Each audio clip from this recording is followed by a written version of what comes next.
I'm a triplet, so my mum was looking after 3 babies as my dad was working night shifts.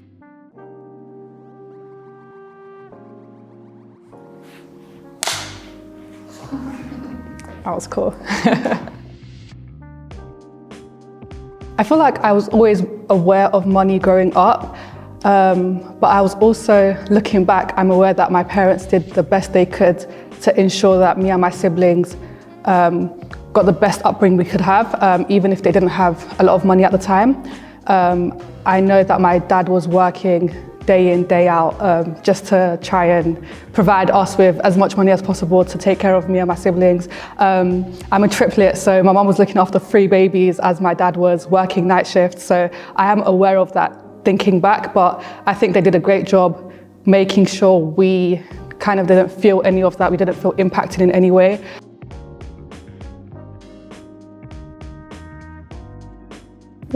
So yeah, I would say I'm on my journey currently, because I wouldn't say I'm financially independent yet because I still live with my parents. But I think it's really cool to make your own money and not to, have to ask for pocket money or stuff like that. I think I first started making money maybe when I was like 16, 17. I used to tutor children in maths and English, I think. And it was just really cool to have my own money that I could spend on whatever I wanted. And I never really liked asking my parents for money. I always felt like I was burdening them with my requests, even though they never made me feel like that. I think I always just felt like I shouldn't ask for money. So then it felt good to make my own money and then spend it how I wanted to. And a couple years ago, I was able to buy myself my first car, which I was really proud of. It's not the nicest car in the world, but I just felt really proud that I could buy my own car, pay for my own insurance, and kind of take that first step into adulthood. So I feel like everyone's talking about investment, aren't they? And yeah, I have started investing. So I think 2 years ago, or maybe 3 years ago, I was speaking to a friend who was talking about the S&P 500, and I kind of picked her brain about it, asked her a few questions, and then decided that that was something I also wanted to put my money into, just because I felt like I was getting income. But I felt like if it was just staying in my bank account, it was kind of being wasted, or there was more that I could do with that money so that in the future, like your money's working for you type of thing.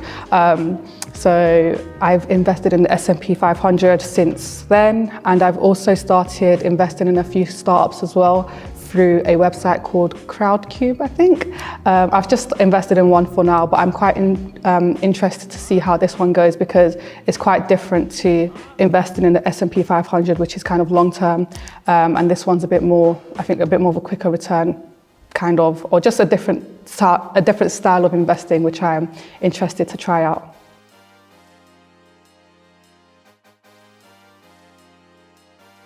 I wouldn't call it a regret, but I just think there's 2 things that I wish I would have known when I started. So I wish I started earlier, just because obviously more would have accumulated by now, but then I could have also started later. So I'm just happy that I did start eventually.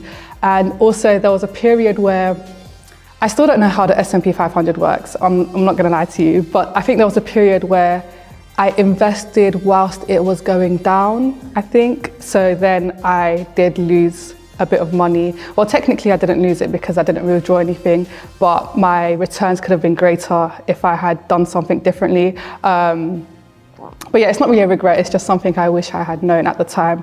But that's just how you learn, by making mistakes, so yeah.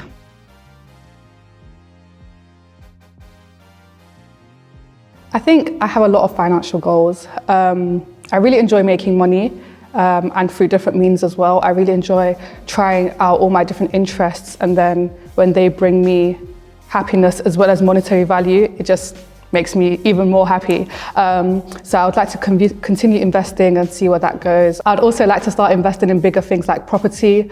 I think investing in property is quite cool, and whenever I speak to people who are older than I am, they say that the main way to build generational wealth is through property, and building generational wealth is something I'm interested in, so I would like to do that hopefully. And I would also like to buy myself a new car. You know, staying on theme. I love my first car. It's my absolute baby, but I would like an upgrade relatively soon as well, so that would be cool.